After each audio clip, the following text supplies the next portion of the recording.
RC 統合。こんにちは、どうもです。こんにちは、ドクター三浦です。よろしくお願いします。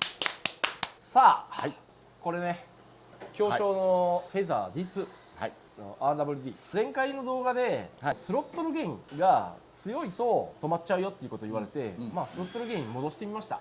で、そしたら少しだけ良くなりましたね。本当にね、小さいコースではまだいけるかなって感じで、そうですね。はい。例えば自分家の駐車場だとか、あとリビングだとか、あとコースでも東郷の場合はストレートが20メートル近くあるんで、そうですね。なかなかなんていうのかな、パワーもいるサーキットではあるんで、そうですね。やっぱりどうしてもこれ初心者用ということなので、例えばサーキットにじゃあ行きますっていうと、みんなのマシン仕上げてあるんで、みんなのマシンは F1 だとしたら、これは本当に吊るしの86ぐらいの乗りなんですよね。はい、そうですね。なのでちょっとみんなの輪にいきなりトーンと入るのってね、さらにも仕切りが高い上に、難しいってなっちゃうと思う。ジャイロのね原因を上げると、よりリアが出にくくなるんで、ある程度乗れるんですけども、そうすると今度ハンチングがいろいろ出ちゃうので、そうですね。はい。その辺がね、どうなってるのかなっていうのをね、三浦さんと話してて、もうバラしてやろうとっていう結論になりました。なんでそこでバラしてみて、こうしたらもしかしたら良くなるよねみたいなのを探っていければいいなっていうふうに思ってますので、よろしくお願いします。じゃあ早速ボディを外しましょう。このキュッてやって取れるやつだよね。よいしょ。はい、じゃあボディこっち上げます。はい、すみません。どこバラす？まずはなんかすごい気になってたのがこのフロントのまずタイヤ全然回んないもんね。回んない。これこっちねちょっとマシなんです。こっちこうやってまだスルスルスルって回るんですけど、反対側がね、これどうなっとんのとか思うんで、ちょっとこれまずホイール外していいですか？もうやっちゃいましょう。はい。ここは7ミリの工具で、よいしょ、ナット取っちゃって、キャリパ取っちゃおうもう。そうですよね。これキャリパーが当たっとるのか何かもよくわからないんで、この赤い、そうですね。かっこいいんですけどね。ちょっとこれ。はい、じゃあキャリパー取って回るかね。よいしょ。ホイールもつけてみよう。よいしょ。全然回るじゃん。あれ回るじゃん。ってことは引きずってたのかな。だいぶ引きずっとってことはリアもいっぺん取っちゃおうか。はい。そういう怪しいところが見つかったんで、特に走行に関係ないんで、取っちゃいました。そうですね。取るのはね別に無料ですから。よいしょ。キャリパー取れました。回してみます。これはキャリパーだな。ですね。間違いないな。リアも取っちゃいましょう。はい。間違いない間違いない。逆にも回るもん。そう。もしかして止まる原因これかな。なのかな。リアもこれでパワーとかロスしとったのかな。そう考えるとこれもう少し走るのかって気がしてんでも。そうですね。ちょっと希望が持てる。2区でフロントが転がらないって正直きついっすよね。パワーもないから、パワーがゴリゴリにあれば、ワンチャン気持ちごまかせるかぐらいだけど、パワーがこれないんで、そういうところがちょっと辛いなっていうのは思いますよね。ちょっとだけ走ってみますか。そうですね。はい。引っ掛けの。じゃあちょっとね、さっき散々テストしてたんで、これで変わったかどうか見てみます。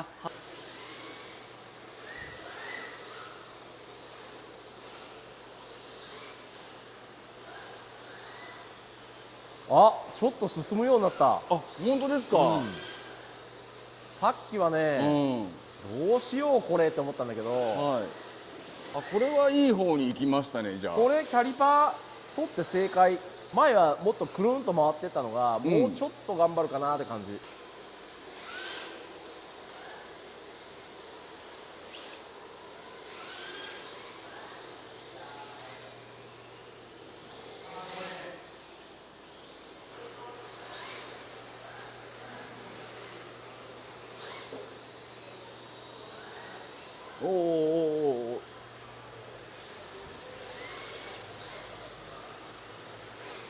すごいす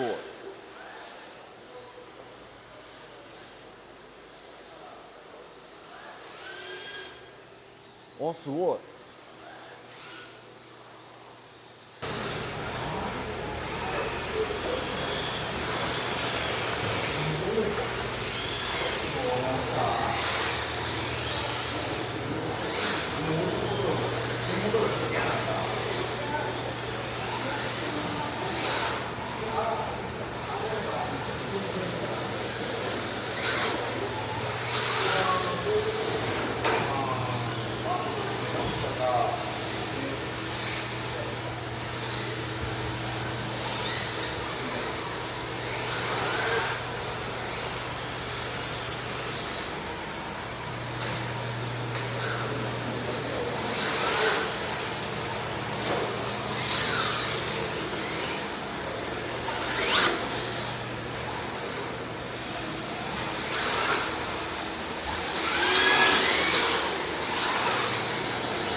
すごいすごい、じゃあ次もっとバラしていきましょう。はい、もっと、はい、気になることあるんで、は気にい、なるところだらけなんで、これね、もう今ここに置いてあるんだけども、もうキャリパー全部取ったんですけども、そうしたらスムーズになったんで転がるようになったね。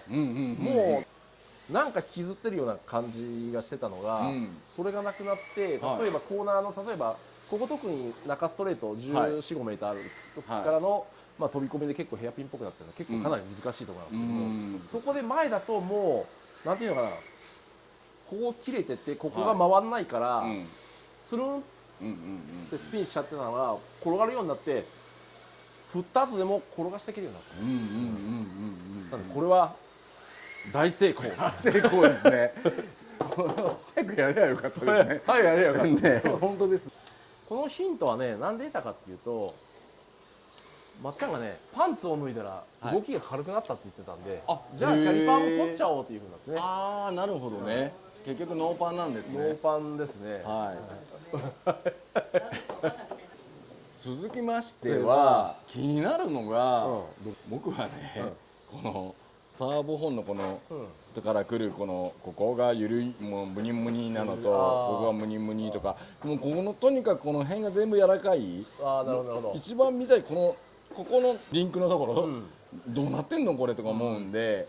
例えばこれ、ドリフトラジドリやってる人で、まあその辺がしっかりしてなきゃっていうのはもちろんすごくよくわかるんですけども、多分これね、京商さんのアイディアとして、まあもちろんドリラジ始める人もあるんだけれども、そのさらに下を狙ってんじゃないかなみたいな。要はそこのリンケージが、例えばここが柔らかければぶつかった時にそこがしなるんで、ワイパー、そこからワイパーからサーボに伝わるんじゃないですか。そうするとサーボを守る意味でこうしてんのかなっていう意味もちょっと思ったんですよね。いわゆる逃がしがあるということですよね。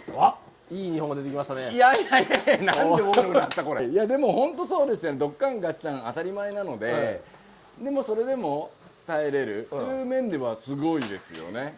で、まあその辺が全体的にどうなってるかをちょっと今から見ていきたいと思います。解体します。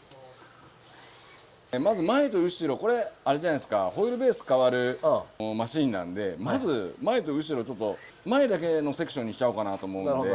あ、そうだね、後ろいらんもんね。この線1本でつながってるだけなので、コネクタを根元からきれいに抜いてと、よいしょっと。はいねえ、まっちゃん、これ里見も喜んでるよ。あ、これ里見喜びますね。無視だね。最近ね、冷たいんですよみんな。本当そうですよね。僕が言うことみんなスルーすもんね。みんなが死んだった。で、これでもう抜ける？抜きますよ。はい。さあ、これでよいしょ。おお、すげえ。すげえ、タコの足見て。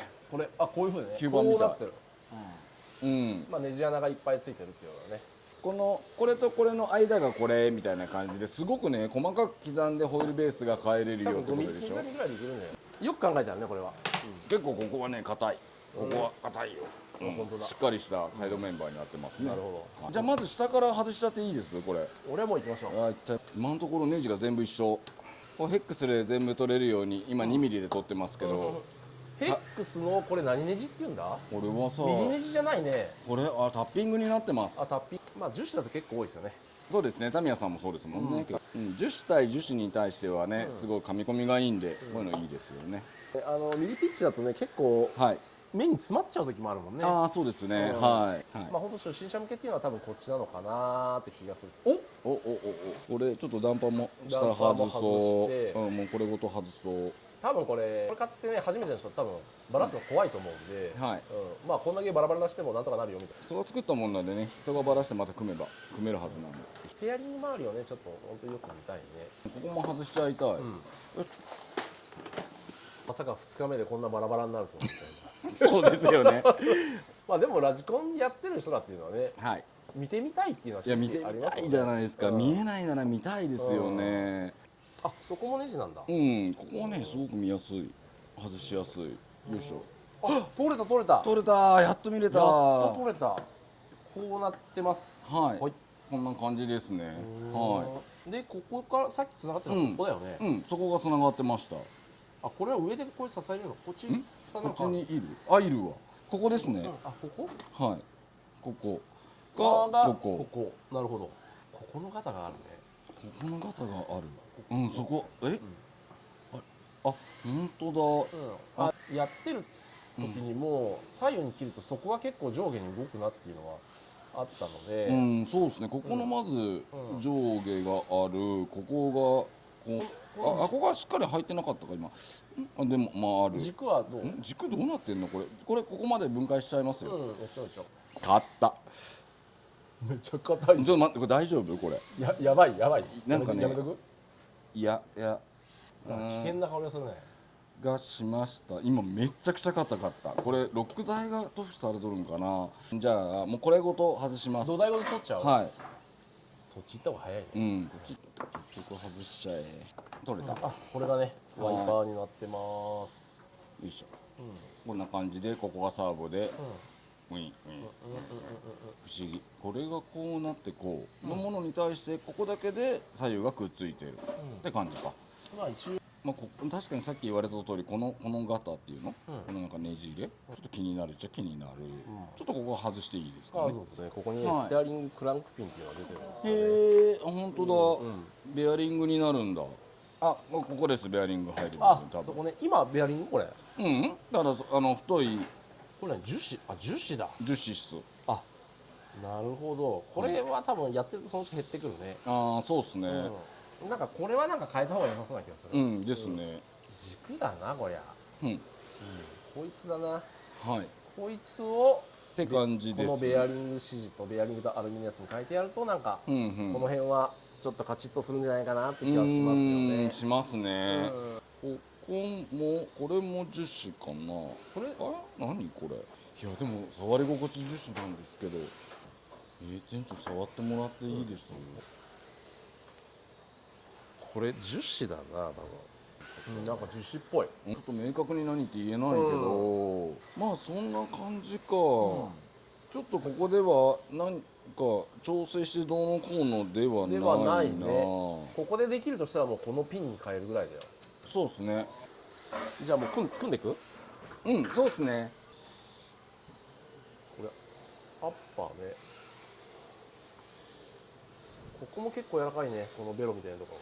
裏がこうなってます。これいいところはね、このアッパーアームスルスルです。これ、ダンパーもスルスル。お、すごい。これはねいいよなかなか。フロント周りはこの辺かな。解説としては。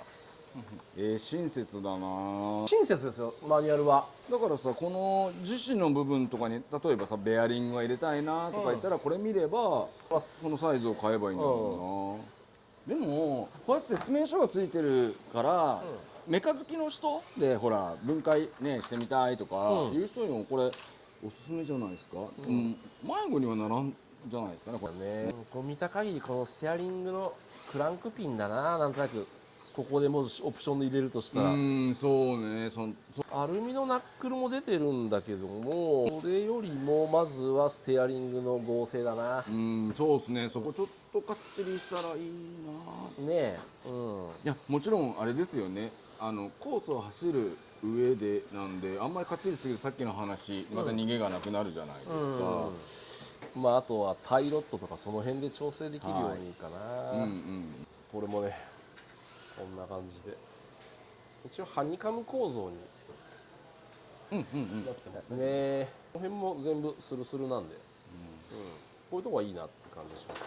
まあ本来組むんでねチーム調整したいなって気持ちはあるけど、ちょっとあえてここはもうそうですね。そっとしておきます。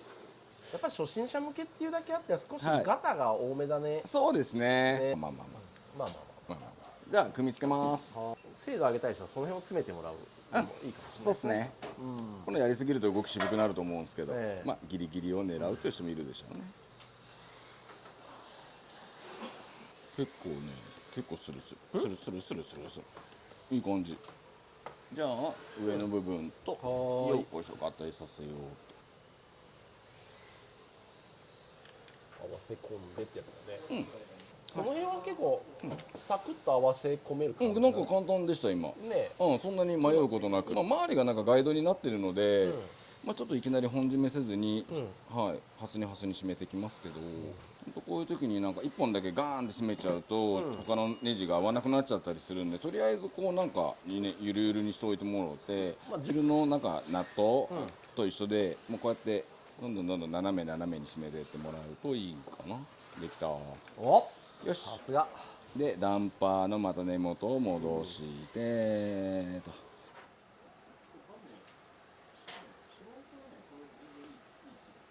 よいしょ。じゃあ合体。コアファイターはいのドッキングみたいですね。ドッキングしましたよ。ガンダムだとな、そのままガチャーンで終わりなんだけどな。これネジ締めなあかんもんな。そりゃそうですよ。ここワンタッチだったら危ないっすよ。もうあれなんだろう、マグネット、あ、ガンダムってマグネットでくっついてるのかな、あれ。じゃあもうこのキャリパー類はちょっと袋にしまっちゃいますね、これ。あ、はいね、わかりました。ない方が全然いいんで。はい。ってことはそのブレーキディスクのところもまあそういうことだよね。はい、そういうことですよね。見た目はいいんだけど、さよなら。はい、じゃあバックラッシュね、最後ギアケースカバーをね、外していきたいと思います。はい。ここに1点、それからこの下のちょっと見えにくいんだけど、ここにもう1個あるので、じゃあ2点だけだね。でもさ、外で走る人はこれやっぱつけといた方がいいっすよ。ああ、絶対ね。やっぱりこのマシン買う人っていうのは多分外で走る人も多いと思うんで、そうですよね。はい、外すとこんな感じになってます。はい。よいしょ。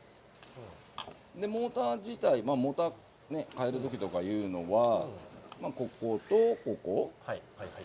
2点で止まってるから、これがねすごいです。調整ないんですよ。あ、調整ない？本当止まってるだけなんですよ。これちょっと外しますね。よいしょ。あ、じゃあ細かな調整やらんでいいんだ。いいです。でもただギア比を変えたいとか、ピニオンギアがね18丁とかピニオンとかある。これもいや24って書いてあります。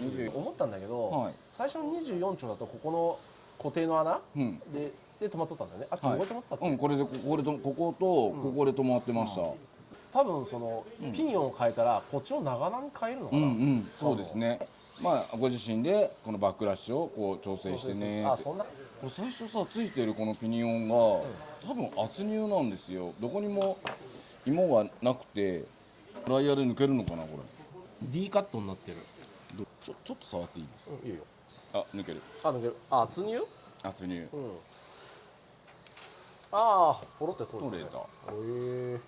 これね、あとモーターのちょっとこのファンが見えるとこある。はい。これここにある。これ意外とね出る。